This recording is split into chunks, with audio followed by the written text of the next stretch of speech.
Dude, oh no, we're not. This ain't. Ah! There you go. The Bomb Inside Her 1 by Koizumi? Mahiru wrote a comic? What? Mahiro Koizumi. Maybe it was her dad. Maybe her dad's a, Oh my a god. mangaka. I, Yumi Kayakuda, 16. I'm a normal high school girl in every way. At least, I wish that were the case. My womb is filled with bombs, so if I ever fall in love, they'd explode! That's why ever since I was born, I have been pure and innocent. But then he appeared, Shota Honen, the boy who says he loves me. Keeping my distance, less than lovers, more than friends, pushes me to my limit. Sorry, but if this goes on, I'm going to fall for you. So do something horrible to me.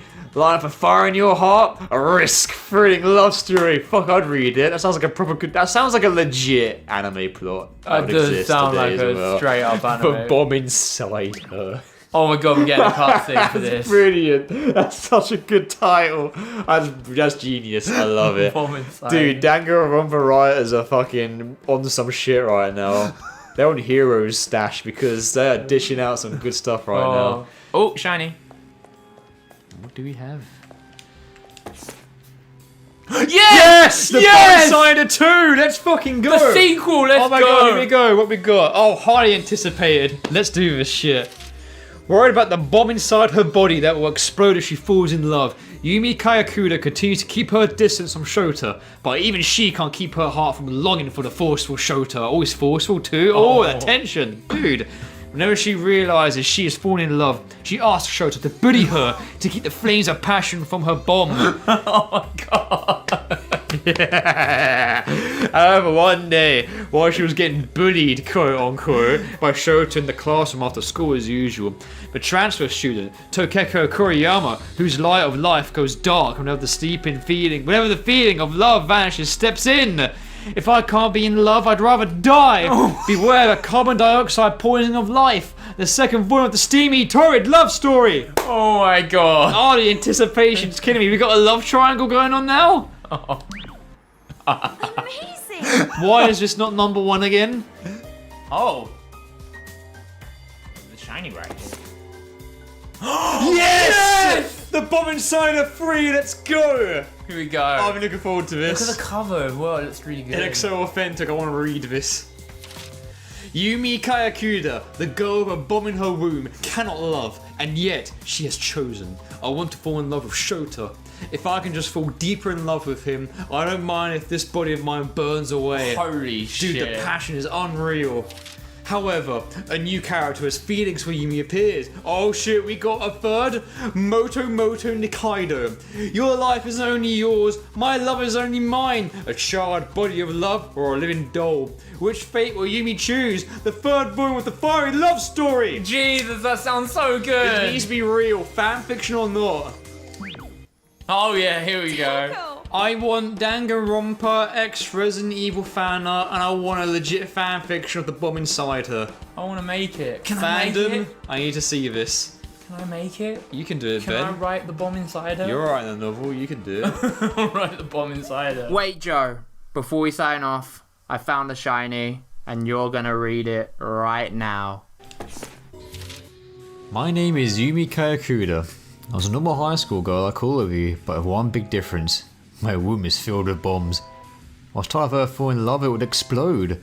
My best friend Yoko saved me from giving into the despair. I stand here today telling you all the truth and my decision on this final day of our school lives. A crowd of voices look on with laughter and confusion on their faces. I have faced many hardships, but today I stand here before you, Shota Honen, Tokeka Kuriyama, and Motomoto Nikaido. The three boys stood up, but with Shota, he looked out of his seat and dashed to the podium. A passionate love story must have a fiery ending, a kiss to set the world alight. Within the kiss, a beeping sound could be heard coming from within Yumi. No! She pushed him back, tears rolling from her eyes. The children screamed in panic and shock. Yumi felt it inside her. The match had been lit. Within 10 seconds, she would be no more. She wiped the tears, her skin radiating heat. Run! She screamed to the crowd.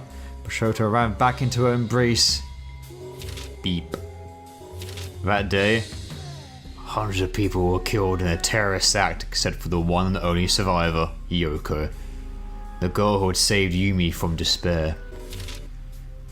Good job, Yoko. You kept everything running smoothly. The experiment was a success. We killed hundreds of people. An old man in a wheelchair put his arm on Yoko. She truly was a marvelous weapon. And the 5 of the others were there successful too. The end. Wow. Best series ever. There's a lot of books crammed in here, and they're all in The different Bomb languages. Inside Her. Oh Season my 2. god! My name is Kento Shiragana. I thought I was just like everyone else, except with one teeny tiny difference. Just the smallest difference. Really, it's no big deal at all. Just had this small little problem. My balls are filled with microbombs. And if I get too turned on, they'll explode. Had it all under control. Well, until I got accepted into New Hope's Peak. Because the second I stepped into that class and saw my incredibly attractive classmates, I knew my life was in danger. Well, That'd be amazing. How is anyone supposed to take a book off of this shelf while they're crammed in like this? Oh man. The Bomb Inside Her. That's one of the best things about Ultra Despair Girls. And Socky the Sock. Oh, Socky the Sock and Bomb. Oh, moving ladder. Moving the ladder. So heavy. What is this? An encyclopedia?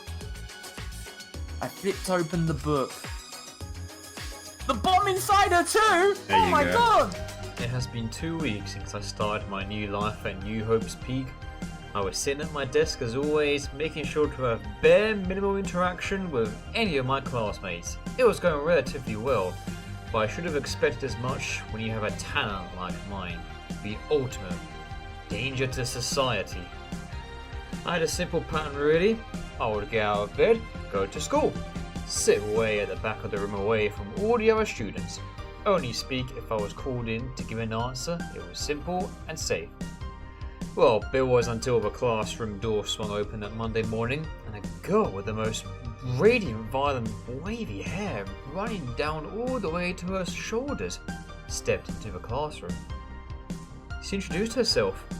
Hello, my name is Arie Fukawa, and I don't have any talent. I'm just a normal girl, but I hope we can. She stopped mid-sentence and locked her purple and red eyes onto me and proclaimed she wanted to sit next to the pretty boy in the back. She strolled across the room to my desk. Without warning, she then leaned across my desk and went for a kiss. I jumped back as she let loose a frightening laugh. There was nothing normal about this girl. And the bombs inside me knew it too. There you go. it's your chance. Oh boy. Average books? Is this where we might find the 3rd volume? Oh fuck! There are lots of books here. Sib. Fuck! Now you brought this on yourself, mate. I didn't say shit. There are a lot of books here. They all seem to be related to insects. And there's this one right here. I don't think this one's related to insects. No! It's the 3rd volume! My peaceful, safe life was in danger. No, it was taken the moment Arie Fukawa joined the class. She was a problem. Just walking to and from classes was dangerous now. No one knew that they were all in danger, only I knew. I did not want to be what I am. Why was this curse cast upon me? I was too lost in thought to notice that Arie snuck up behind me. She jumped on my back, proclaiming, "Piggyback, mush mush." She let out a cute, innocent laugh. Completely different from the one she did a few days ago. "What are you doing? Get off me!" "Aw, are you angry?" she playfully said. Just get off!" I shouted. Honestly, I wasn't really angry. I just wanted her to not get close. I thought that maybe pretending to be angry did the job. But before I knew, she was whispering in my ear, "Does the anger just make you want to explode?" She walked off, swinging her arms like an innocent schoolgirl. "See you tomorrow." A cold chill ran down my spine. I stood frozen. What could she mean by that? Was she trying to unleash my curse? Who was this girl? I felt my breathing increase as my mind raced. I could hear it ticking. The bombs inside me were getting excited. As he took the book from its showcase. Incredible. Oh my god! That's a new sprite! Look at it! Oh my god. Is it really? Is it really? Oh, I can't hold it! Oh my god. The bomb inside her! That night I could not sleep. I kept tossing and turning, late into the early hours of the morning. Her words still lingered in my head, like a 5-second video on loop that had gone viral in my own mind. The next morning I was cautious, not knowing if she would try to get the jump on me again. I peeked around corners as I made my way to class. Sure, I must have looked strange to the other students, but it was not as if they were going to approach me anyway. She was the only one who had dared to do that. I was now standing in front of the classroom door. Ba-dum, ba-dum, was all I could hear as I pulled down the door handle. Is she in the room? What if she unleashed my curse today? Hundreds would die! No, I can't think like this. I stepped into the classroom and... nothing. She was not here, but why not? Allow a sigh of relief. Relief? Or was it disappointment? No, I thought to myself, that's crazy. It's not as if I wanted to see her. She's far too dangerous, so why would I want that? The rest of the day went on, and still no sign of Arie. That was until after school.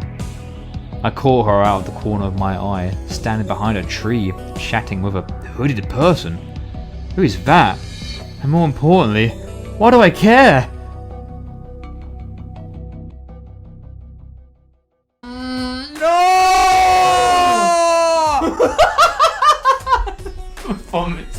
That's probably that's probably the most apt transition we've had into Bomb Inside Her. The bomb inside. Fucking hell, man. Yeah, it's actually. Oh my god! Oh my god! Oh my god! Wow! Wow! Okay, thank you for that amazing fucking moment. God! I had tears of fucking book. This game is giving us ammunition, dude. That's Gatling gun levels. Oh my god. Tactical nuke. Fuck. Wow.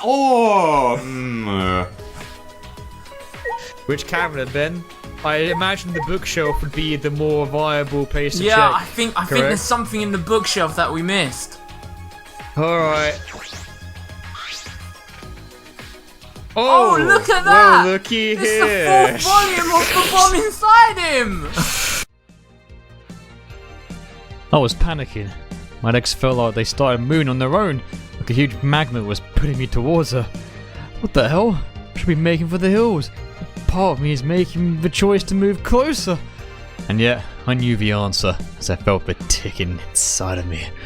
Perhaps the whispering duo heard it as well, or maybe I was just loud. They both turned to me for a brief second, and the hooded figure ran off, vanishing around a corner. My eyes were locked on Arie, but I had caught a slight glimpse of the side of the hooded guy's face. It was red, like really, really red. A mask, maybe? Or did he have no skin at all? Ugh. I froze, not just from the sight, but also from the hungry smile Arie was now directing at me. Stalking me now, are you? Her eyes were shining with intense light. Too intense. Geez, I'm show up to class for one day and you come search for me like a little lost puppy. How cute is that? I ignored her remark. For her sake and mine, I needed to change the topic. Can't focus on her. But I was drawing a blank and said the first one that came to mind. So, who were you talking with just now? Wow, babe. First you stalked me, and now you're showing signs of jealousy. You know most girls find that a major turn-off. She leaned in close. Too close. Aren't you just a lucky little duck, though? Because I'm not just most girls. I realized she was holding my hand. When'd she grab it? Felt like 100 joules of electricity just entered my body. So you'll be walking me home now, right, Tiger? Code red, abort, abort! Every fibre of my body was screaming, no, danger! Every bit of intuition was signaling the start of disaster! So then, why could I feel the word forming from somewhere lower from my chest, through my heart, into my mouth, and past my lips?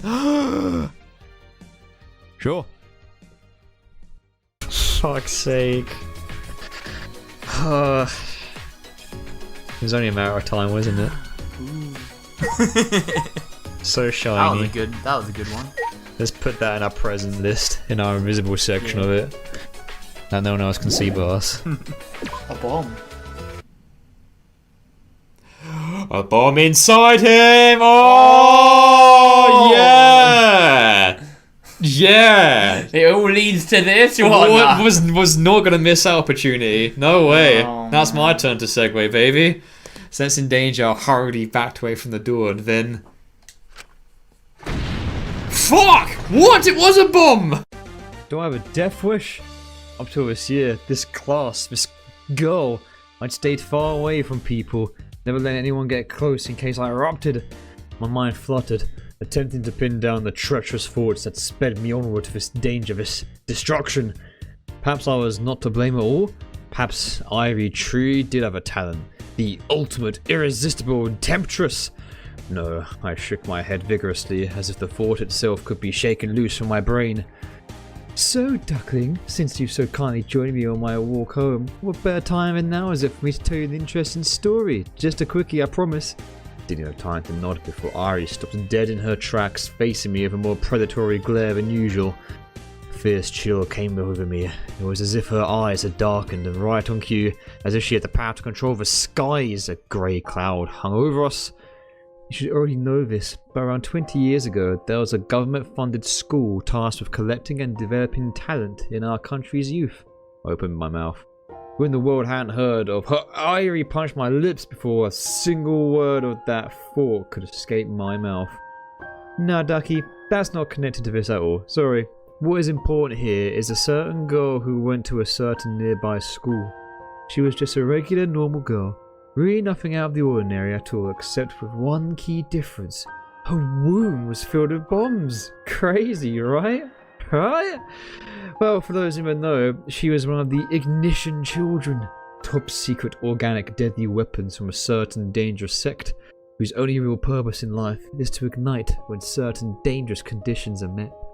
For Yumi Kayakuda, those dangerous conditions were met when she fell in love with a boy named Shota. They might be asking why. Why is there a story about another person with bombs packed tight inside their pretty flesh package? How can this happen more than once? Well, remember how your parents would always say, don't swallow bubblegum or you'll burst? The sects teach all our children disobedience about swallowing bubblegum really has affected the gene pool it has, explosively. As she relished that last word, bright pink bubble expanded from behind her thin lips. I stared, dazed by the story, unable to move or think, until the sharp pop of the bubble in front of my face brought me back to my senses. Hey, want some gum? I shook my head. See it yourself. Now where was I? Oh right. Unfortunately for Miss Yumi, the bombs inside her did indeed go off, and everyone around her perished in a deadly explosion. According to the sect that made her, however, she actually survived, and the incident is taught as a miracle among believers, spreading to our sister sects where normally we disagree over doctrine. Well, no one really knows what happened that way, but I assure you it's all true. All these new looking flats we're walking by were installed after their blocks became ground zero. Now here's another interesting tidbit for my quiet little listener. The hooded person you saw with me, they are my sibling in faith, my sect's buddy, here to give me a blessing required to bring you on board. I've been rambling on all this time because I want you to join. She leaned in really close, her breath touching my face. Be a good boy and join me. We are a cult based on love, terrorism, equality and death, and the belief that the backs of light novels should spoil the contents of given an elevator pitch. Join the collections of faith, become what you truly want to be, my sect's buddy. Arie's face was lit up with mad passion. Was she real? There wasn't a logical word uttered in that whole pitch, but what she said pulled at me. If I became her sect's buddy, would I know why I was born like this? Could I survive my eruption just as Yumi had? All these questions spun a tornado in my brain. Arie just laughed in a surprisingly innocent and cute manner. Suddenly, all rationality was pushed aside. I found myself wanting to go down this rabbit hole and see where it would lead. My feelings were erupting. Or perhaps, was I the one about to explode? My face swam with delirious heat. If I went all the way in, I might die. But damn, the first time in my life I felt alive. Composing myself, I gave Arie the answer she was waiting to hear. He exploded! What the The fuck? protagonist of Bomb Inside Him was behind that door this entire time. Also, holy shit, that's a sinister ass looking door. Kichi Vision, and the throne, Oh, what's and the that? supercomputer. Oh my god, is that what I think it is? Oh, Oh my god, he had it here the whole time? it makes The sense. final Of volume! course he'd hide the truth from us. Wow! Kichi being a Chad as usual. There it is. Let's have a sneak peek, shall we? Somehow, as if several pages of the book of my life turned simultaneously, it was graduation day. Before I met Arie, I lived as if I were walking a tightrope over a volcano, death certain the moment I stumbled, but she has taught me not to fear the heat rising from below. She has taught me to control it. The heat cannot kill me. It is me. And because of her, I have faced all odds and am where no one thought I would survive to be. I am about to receive my diploma in front of a crowd of hundreds of people. My parents are even here, not distancing themselves from me in fear for the first time in years. Something has taken hold of me. It's something I've never felt before. I can feel it happening on my face and my mouth is moving. Am I smiling? I think I am. I'm really smiling. I am the volcano. There is nothing to fear what simmers below. The movement of magma is just the blood in my veins rushing through my body. And today all that will be turned into a beautiful, calm, tropical ocean. It's what Arie promised if I could just make it today. She's changed my entire life. I even have friends talking to me now. They murmur in their seats around me as I quiver in anticipation. Yo, Kento, can you believe we're getting out of this shithole? We had some good times though. There's just something about graduations that make you look back, ain't there? I used to think you were some kind of serial killer, the way you used to sit way back in the classroom. Man, the first time you changed seats to sit with that hot chick in our class, I saw her in a whole different light. Do you think you and Arie will go all the way? Because dude, Arie is totally mad into you, dog. I reflected again for a moment. The strange and wild girl who I had once thought to be my biggest threat was now my supporter, friend, saviour, and sects buddy. But why? Why has she helped me so much? Could there be more than physical attraction? It was a guilty thought, but a part of me wanted her to be motivated by love. She's gone above and beyond what a friend would do. Does she put in all this effort so that we could be together? I want to love her, I want to desire her, but even to dream about her is just as dangerous as sleeping on a pile of TNT next to a lit match. Control, I whispered to myself, and the magma inside me cooled and stilled, just as Arie had taught me. While I was chanting to myself, I suddenly realised that it was my class's turn to be called out. Before long, my homeroom teacher called out the most beautiful name in the world, Arie Fukawa. As she stood up, she flashed me a look with those eyes, a look that made me want to melt like butter on the spot. No! Control. I kept the mantra going in my head. I'm so close. I have to keep my promise. Arie flounced up to the teacher happily, but instead of taking her diploma, she turned and addressed the entire crowd. Greetings, sheeple of New Hope's Peak Academy. Got some red hot news for you. This school is actually really freaking boring. The crowd let out some scattered laughs. Most in attendance were just confused. Yeah, boring homework, boring teachers, boring classes. Hell, I can't even stand this uniform right now. As she said that, she took out a large pair of scissors, gouged a huge chunk from her skirt, exposing her legs. See? Much better. No one made a sound, including the faculty, too shocked to intervene. I couldn't stop staring at what the alteration to the skirt had revealed. Arie happily continued her speech. Actually, gotta admit there was one thing worth my time here. One sweet little plaything. Let's skip from F to S and call up Kento Shiragana. My legs moved before I realized what I was doing. I had to go to her. I had to run to her. I had to be with her. Whatever craziness she was inflicting on everyone, I had to stand by her, just as she stood by me. I was beside her in an instant, her radiant green eyes consuming my vision, my longing worsening by the second. Arie, I really hope you know what you're doing here, because you're making it harder and harder to stay in control. She cut to my face and laughed. Oh, don't be a tease, my duckling. Waiting to do this has kept me sane in this hellhole. She pulled my face closer, and before I could finish saying, "Do what?" our lips connected. The boiling magma inside me was rushing, rising, excited beyond belief. She loves me! And in that moment I felt the same. The magma was coursing through my head. My mouth was moving automatically, as if I already knew what to do when I felt the touch of her tongue. But my hazy mind finally caught on to the sounds of the crowd. At first, I thought the noise was cheering, celebration for our happiness, but they were screaming. I backed off, realizing to my horror that my body was flashing red. The magma was real and snaking visibly under my skin. Arie, is this what's supposed to happen? The volcano has risen! It won't sleep again! Is this when it turns into a beautiful calm ocean like you promised? Arie laughed. Were those tears in her eyes from happiness? But her next words sent me plummeting into a world of despair. Ah, duckling, volcanoes don't become oceans. I just made that up on the spot. There was no cult, there was no sect. I made up everything. I just needed you to get to the final stage, and now we're here. You've been a fantastic plaything, but now it's time to reach the explosive climax. I desperately chanted, "Control, control!" But she leaned in again and whispered in my ear, "No, little ducky, that won't work now. If you love someone, set them free. Release you from your suppressive chains." I screamed as the magma blinded me, "Run!" But it was too late.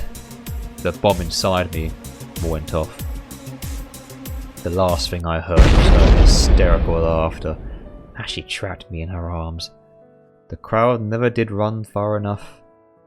The blast was enough to level everything in a mile's radius and left permanent foundational damage on the rest of the city. The death toll was catastrophic. The entire school and guests in attendance were, of course, all confirmed dead. Once they were able to identify enough of the remains, Arie Fukawa was assumed vaporized. Having been at ground zero, also declared dead. However, some reported sights of a girl in a tattered skirt flying through the air and landing unharmed out of sight of the cleanup crew. Spectators claimed it was unclear whether she was laughing or crying, but they all gave consistent reports of what she screamed to the sky after she stood back up. "I did it, Mother! I tanked a bigger explosion than you! I used my talent that you passed on to me, but never let me nurture." No one has reported seeing Arie Fukawa since, and the city is now abandoned.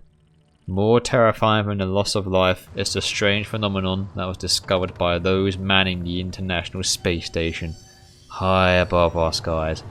The pictures they sent back showed the permanent message inscribed on the Earth itself by the blast, carved deep and wide enough to be visible to the eye, even without our satellites. The curious message reads as follows: "Subscribe to 1ShotPlays." Amazing. What a fantastic conclusion. Oh man. Of course it'd be Kokichi who would deliver us onto this holy vestment. Jesus, that was a good conclusion. That was really good, man. Thank you, Kokichi. Alright. Hey, thank you for watching. I hope you enjoyed this compilation. And thank you so much to Anix and Tru. Anix for your amazing cover arts for The Bomb Inside Him and Her. Please go and check out her stuff. Links down below in the description. And thank you, Tru, for spitballing ideas with me and basically being my editor. Without you, it wouldn't have been anywhere near as good. So thank you so much to these two. And thank you very much to the Patreons. You guys keep the channel running. Thank you so much for supporting me and Joe all the time. Yeah, so without further ado, here's a shout out to the Patreons. Anime Queen 1227, Armored Spiraled Helix, Blackout, Catabag, Coffee Enthusiast, Critfinity, Daniel Taylor, Flashplex, Memento Young, Naming Master, Neon Citizen Teal, Princess Peach, Ray MXH36, Scariness, Shirigun LP, Zifrax, Simplistic 623. Swiss Gecko, True Divination. Thank you for watching the video, everyone. The links to our Patreon and all of our other socials are down below. Have yourselves a wonderful day, and we'll see you all in the next video.